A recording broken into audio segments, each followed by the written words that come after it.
What if I told you, the mind you think with isn't the one that truly thinks?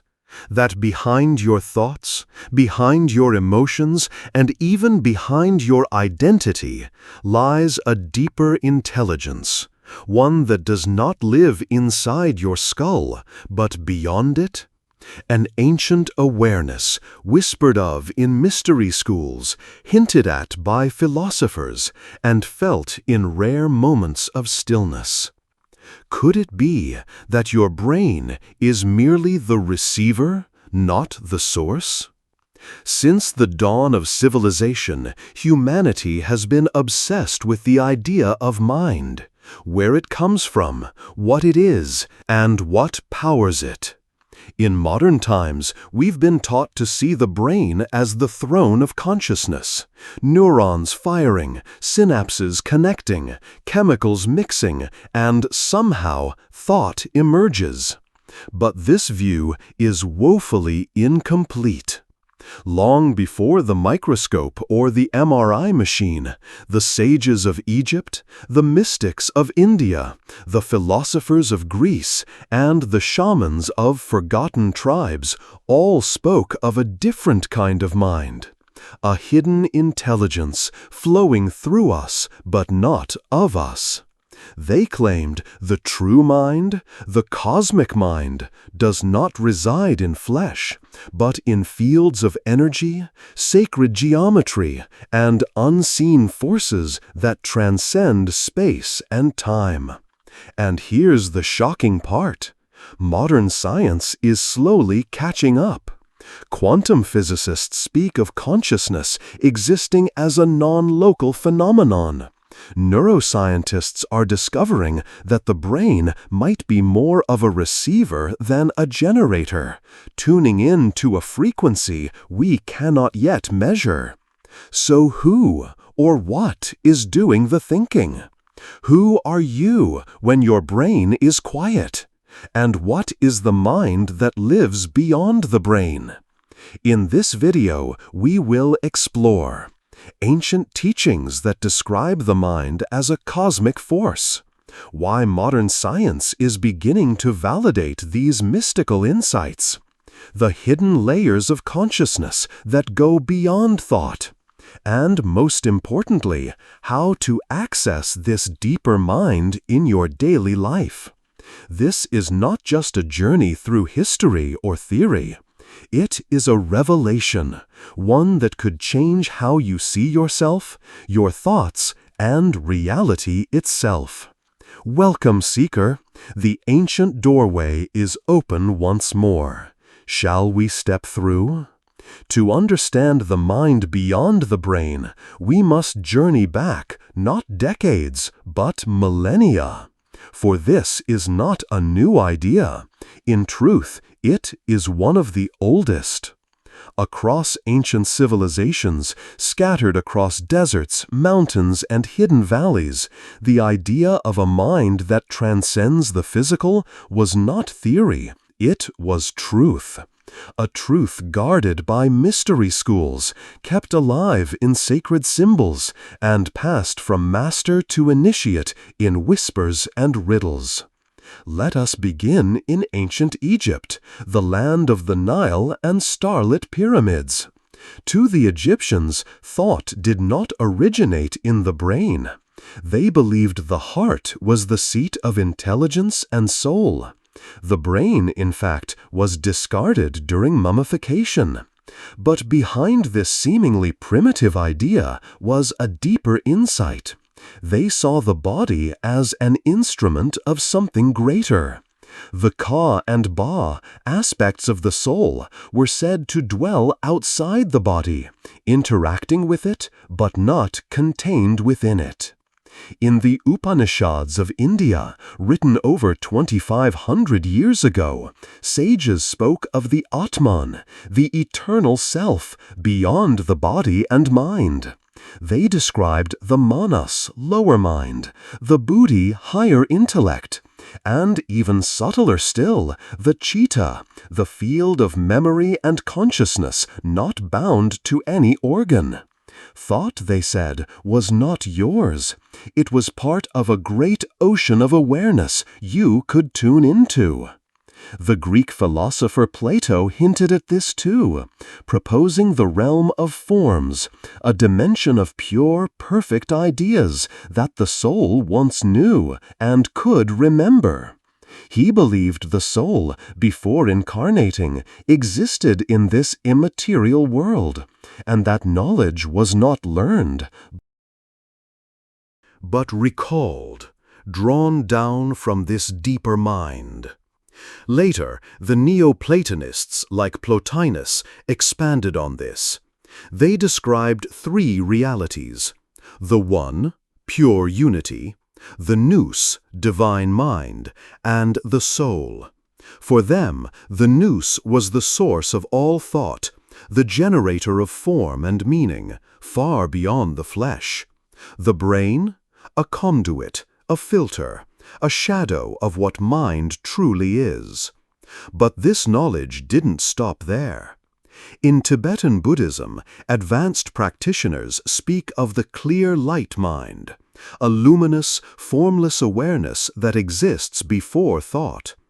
In Kabbalistic Judaism, the concept of Keter, the crown, is not just the top of the tree of life, it's the mind of God streaming into creation.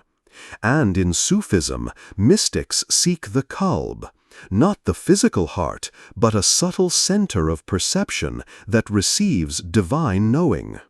So why has this knowledge been forgotten? Because as time marched forward, materialism took the throne.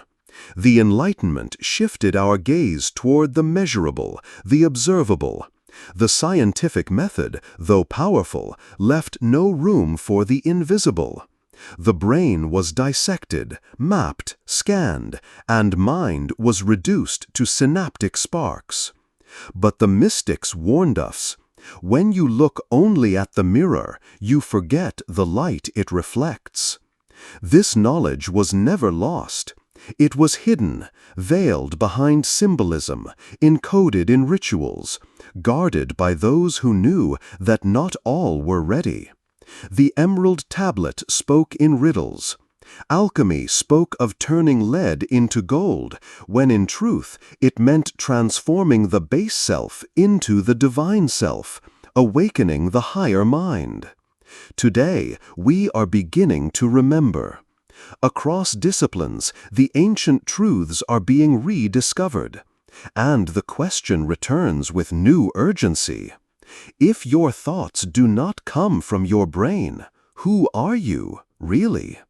So what is this mysterious mind that lives beyond the brain? Let's start with a radical idea. Your brain does not produce consciousness. It receives it. Like a radio receiving frequencies, the brain is an instrument, not the origin, of your awareness. And just like a damaged radio can produce static, a damaged brain distorts but does not destroy the source signal. This is more than metaphor. It is a model echoed by mystics and now explored by frontier science. Imagine you are standing by a vast ocean. That ocean is the field of mind, boundless, eternal, everywhere. You, the individual, are a wave on its surface, unique yet inseparable from the whole.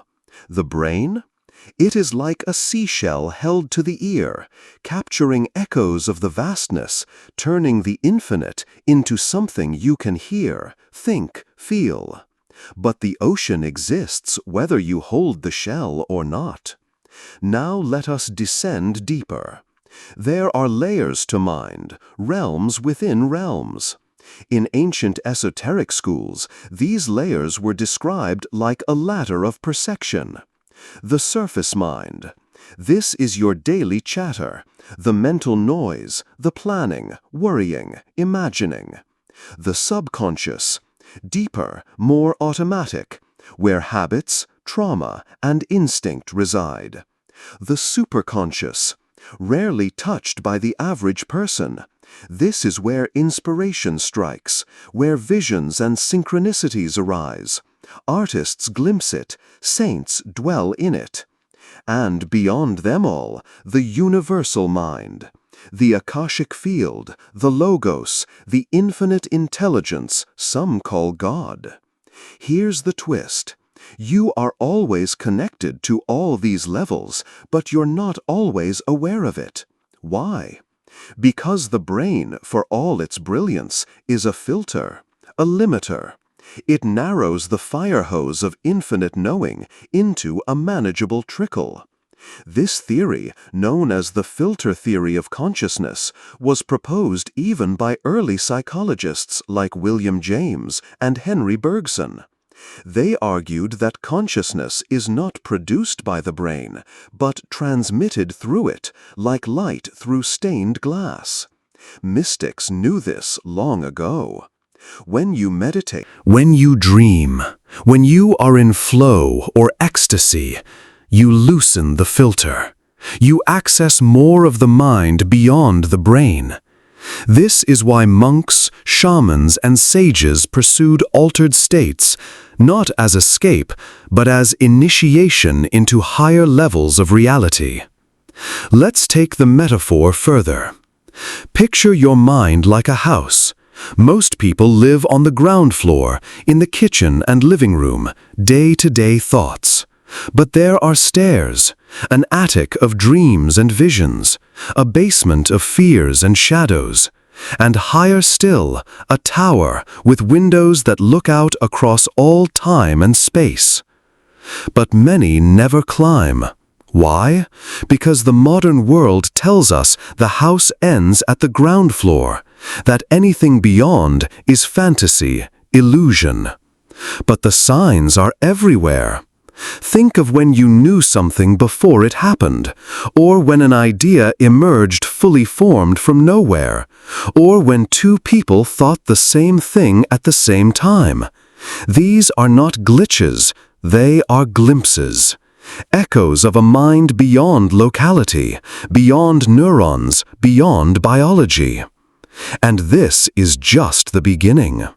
In the next section, we will descend further, into paradoxes, into the mechanics of how this non-local mind might operate, and into the myths that have both hidden and protected this truth for ages. But for now, ask yourself, if your thoughts are not fully your own, who is thinking you? Let us now pass through the veil into the deeper sanctum of this mystery. If the mind exists beyond the brain, then what is it? Where does it reside? And how can something seemingly intangible exert such a profound influence over our physical reality?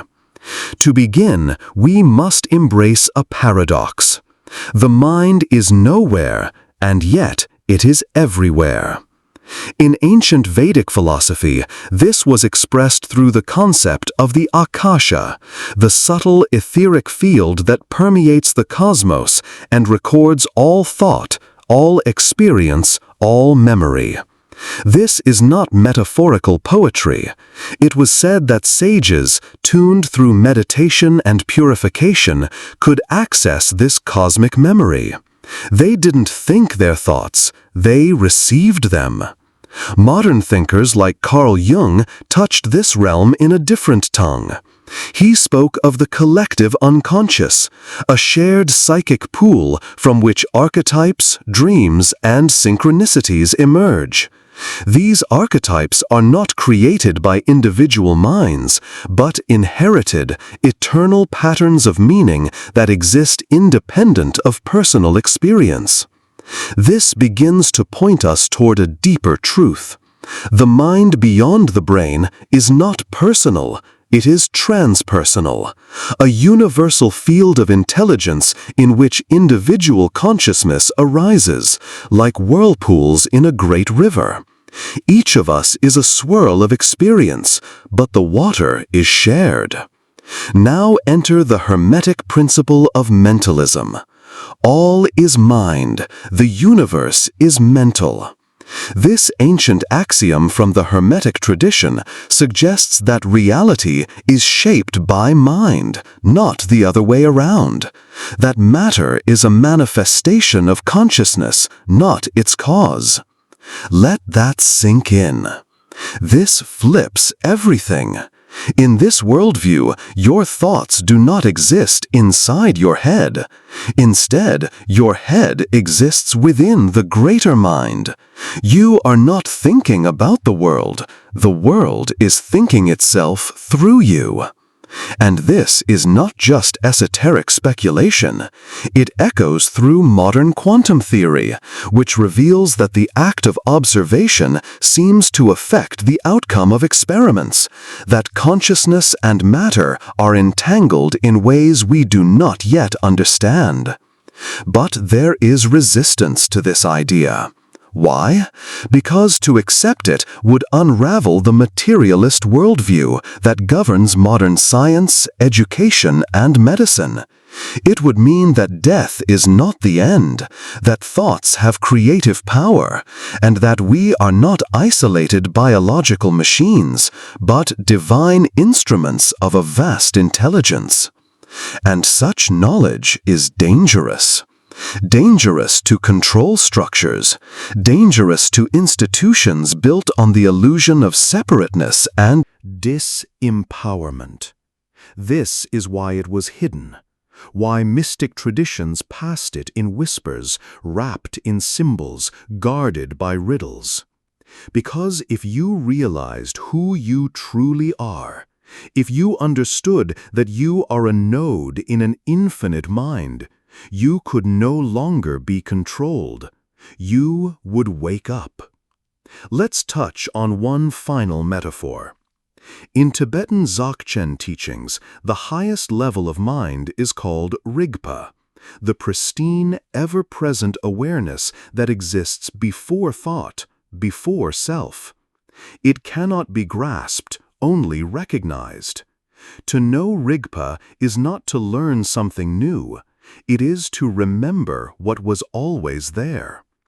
This too aligns with Kabbalistic teachings, which speak of Ein Sof, the boundless, unknowable light, and with Gnostic texts, which describe the divine spark hidden within the illusion of matter. So here is the stunning truth many ancient traditions knew. You are not inside your mind. Your mind is inside something far greater, and that greater mind is dreaming you.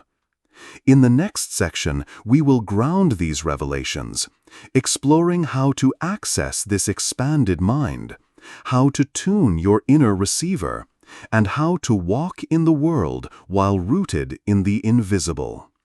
Because knowledge is not power. Applied knowledge is. Now that we've pulled back the curtain and glimpsed the architecture of a mind beyond the brain, a sacred question arises. What now? How can we experience this truth, not just believe it or think about it, but live it? Let us begin with a simple but profound shift. Stop identifying with your thoughts. Your thoughts are not you. They are frequencies passing through you. Imagine yourself not as the radio host, but the antenna, tuned to receive and transmit signals from deeper realms of consciousness.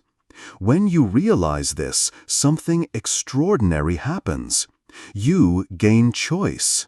You are no longer trapped by the inner monologue. You become the silent watcher behind the noise. Here is your first practice, the witnessing ritual. Set aside 5 minutes a day, preferably at dawn or dusk when the veil is thin. Sit in silence, close your eyes, and simply observe your thoughts without judgment, like clouds drifting through the sky. Label nothing, resist nothing. This cultivates metacognition, the ability to stand outside the thinking mind and glimpse the deeper field in which it arises. With practice, you'll notice spaces between thoughts. In those spaces, you touch the mind behind the mind. Next, dream work. Your dreams are not random. They are messages from the deeper mind, symbols speaking a language older than words. Keep a dream journal beside your bed. Upon waking, write down what you remember. Look for recurring themes, archetypes, and strange synchronicities. Over time, your inner world becomes a map, a sacred scroll from the part of you that lives beyond logic. Third, silence and nature. Spend time in stillness, alone, without devices, in a forest, near the ocean, under the stars. Nature is not just scenery, it is the physical manifestation of the greater mind. As the Hermetics taught, as above, so below. The patterns of roots mirror the neural web. The rhythm of waves echoes the pulse of breath. When you immerse yourself in nature, you begin to remember that your consciousness is not confined. It is woven into the world itself. Fourth, sigils and symbols. Our deeper mind speaks in image, not language. You can program this mind not through force, but through ritual and symbol. Create a personal sigil, a shape or glyph that encodes an intention. Charge it with focus, then forget it. Let the deeper layers do their work. This technique, used in chaos magic, bypasses the analytical brain and speaks directly to the transpersonal layer. Finally, service and presence. The higher mind is not accessed through escape. It is revealed through embodied presence. Be fully here. When you speak, listen with your whole being. When you walk, feel each step as sacred. When you help another, do it not from ego, but from the understanding that you are both expressions of the same living intelligence. This is not abstract mysticism. This is the path of the living sage. Through these practices, the veil begins to thin. You'll notice intuition sharpening, synchronicities multiplying, a sense of guidance emerging, quiet but unmistakable. Life becomes less mechanical, more poetic. You begin to walk between worlds, not as a visitor, but as one who remembers. But this path is not without challenges. The ego will resist. It will try to pull you back into identification, with roles, with thoughts, with the noise of the world. Be patient, be gentle, but be unwavering. You are not here to merely survive. You are here to awaken the part of you that has always known. That your mind is not a prisoner of the brain, but a gateway to the infinite. So, what truly lives beyond the brain? Not just a thought, not just a dream, but a presence, ancient, boundless, watching from the shadows of every idea you've ever had. This mind, your deeper mind, is not confined to the folds of gray matter or the limits of logic.